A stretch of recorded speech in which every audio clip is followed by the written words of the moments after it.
So day one of the Worlds 2024 Swiss stage has concluded, and Team Liquid almost came away with a win versus LNG. They were up in multiple points in the game, but ended up throwing several times and took the L. So I'm going to take a look at the draft and see if that had anything to do with their demise in day one. So they go ahead and first pick Skarner. Now, I'm not really a huge fan of this. Yes, it's a top jungle support flex, but with most people playing it now in jungle, it's almost guaranteed going there. The reason I don't like this as a first pick is because it gets absolutely destroyed by so many good meta junglers, namely fast farming AP junglers like the Brand, Zyra, Gwen is good into him, Zyra's good into him, Shyvana's good into him, Karthus, Ivern. You can pick so many different things into Ivern that outpace him and outscale him. So I'm not really a huge fan of this. If LNG are smart, they would have just picked a counter in jungle on 1-2, but they did not do that. Anyways, the Skarner on first pick for jungle is just really risky, I would say. It's not really necessary, and I also think that frontline junglers to begin with are kind of meh, because they don't get a whole lot of resources to be able to have super high frontline value as similar with, or compared to rather, top lane tanks. Anyways, LNG first rotate Rumble and Jhin. This is really bad because Rumble had been nerfed multiple times now on the World's 14-18 patch. His laning is kind of in the dumpster now, and he doesn't scale as well either, so bit of a weaker pick here. Definitely not as dominant in the lane phase, and Jhin, as we know, is just a pretty bad champion, especially with the way most people are building him nowadays with Static Shiv into RFC. I heard one of the casters the other day call it the Mosquito build, which I really enjoy. I'm going to start using that term. The Mosquito build Jhin just doesn't really do any damage and isn't a great champion. If he were built properly, he would be fine, I think, but with this build, he's not great.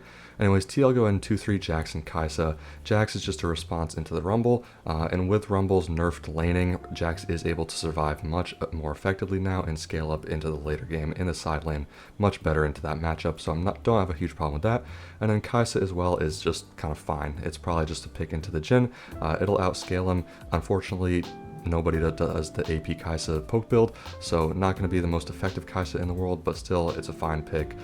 Overall, through the first phase of the draft, it's really kind of even, but neither team is really putting together a great comp here. Neither team is really on the same page. There's a lot of scaling in the game and a lot of team fight power, but I don't think either team is really going for a consistent theme here. Kind of just basic front to back, basically constructed team comps with probably some engage coming in the support role like we see on R4 here with the Rel hover.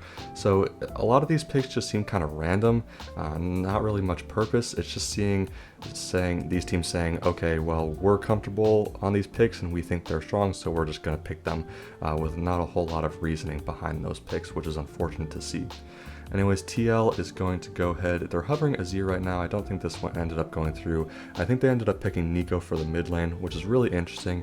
I also think that it's not a great blind pick, especially in nowadays meta with Yone being so meta. Obviously this game Yone was banned, so it's probably not as bad, but I think that Neeko just struggles into a lot of more aggressive AD champs, so I think that LNG could definitely counter with ADC mid lane, which they did actually with Tristana on R3.